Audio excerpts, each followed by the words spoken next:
Reliance Commercial Finance presents Self-Reliance Mantras. Financial Discipline.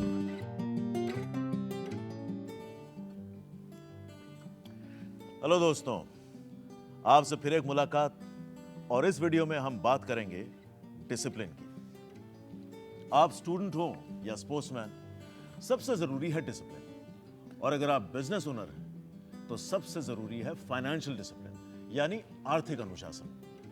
अब आप सोच रहे होंगे कि मेरा बिजनेस ठीक ठाक चल रहा है, प्रॉफिट्स भी अच्छे ही हैं, तो फाइनेंशियल डिसिप्लिन रखने से मुझे क्या फायदा?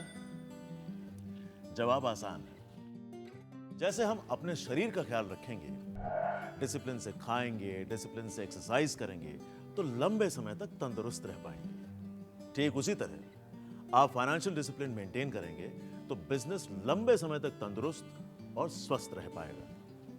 हम बिजनेस ओनर्स के लिए बेहद जरूरी है कि हम फाइनेंस और टैक्सेशन के सही निर्णय लें। इसके लिए जरूरी है दो चीजों को समझना, टर्नओवर और वर्किंग कैपिटल। आपने देखा होगा, बहुत से बिजनेस ओनर्स टैक्स बचाने के लिए अलग अलग कंपनीज खोल लेते हैं ताकि टर्नओवर कम दिखे और टैक्स कम भरना पड़े। इससे टैक्स तो बच जाता है, पर आपको बड़े टर्नओवर के फायदे नहीं मिलते। मतलब जब आप फाइनेंसर्स से लोन या निवेशकर्ताओं से इन्वेस्टमेंट की बात करते हैं तो आपके लो टर्नओवर की वजह से छोटे लोन ही मिल पाते हैं और आपको करना पड़ता है छोटा इन्वेस्टमेंट, क्योंकि एक कंपनी का टर्नओवर दूसरी कंपनी के बैलेंस शीट में नजर नहीं आता।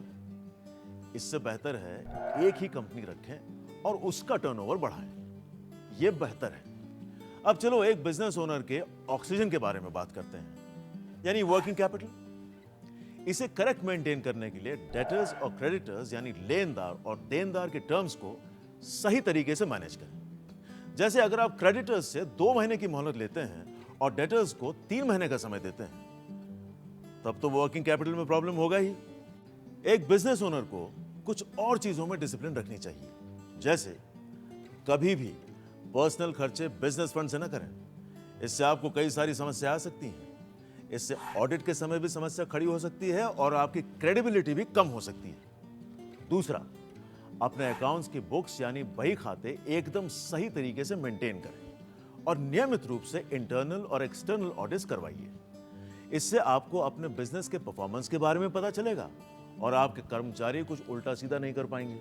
तीसरा, समय समय पर आप जरूरी डिस्क्लोजर्स करते रहिए, जिससे आपकी इंडस्ट्री और रेगुलेटरी बॉडीज आपके परफॉर्मेंस के बारे में अपडेटेड रहें। इससे आपकी गुडविल और मार्केट वैल्यू बढ़ती रहेगी। और चौथा, टैक्सेस और रिटर्न्स की फाइलिंग सही समय पर कीजिए। भाई, जब मोबाइल और डीटीएच का बिल टाइम पर भरते हो तो यह क्यों नहीं? बात तो डिसिप्लिन की है ना। फिर अगर फाइनेंशियल डिसिप्लिन के मूल मंत्र को आपकी कंपनी, डिपार्टमेंट और एम्प्लॉयज सब दिल से फॉलो करेंगे तो आपका बिजनेस सही राह पर तेजी से बढ़ता रहेगा और विपरीत स्थिति में भी मजबूत बना रहेगा। सारांश में, ज्यादा कंपनीज न खोलें, डेटर्स और क्रेडिटर्स का बैलेंस रखें, बिजनेस फंड से पर्सनल खर्चा न करें, अकाउंट के ऑडिट कराइए, वक्त पर टैक्स भरिए और डिस्क्लोजर्स कीजिए और सारे कायदे कानून का पालन करिए। इस डिसिप्लिन से आपका बिजनेस रहेगा हमेशा फिट। ऐसी ही और इंपॉर्टेंट जानकारी के लिए हमारे दूसरे वीडियो जरूर देखिए। तो चलिए फिर मिलेंगे, तब तक के लिए all the best, keep growing India और रहिए self reliant. Reliance Commercial Finance, Self-Reliance Mantras. Reliance Commercial Finance, making India self-reliant.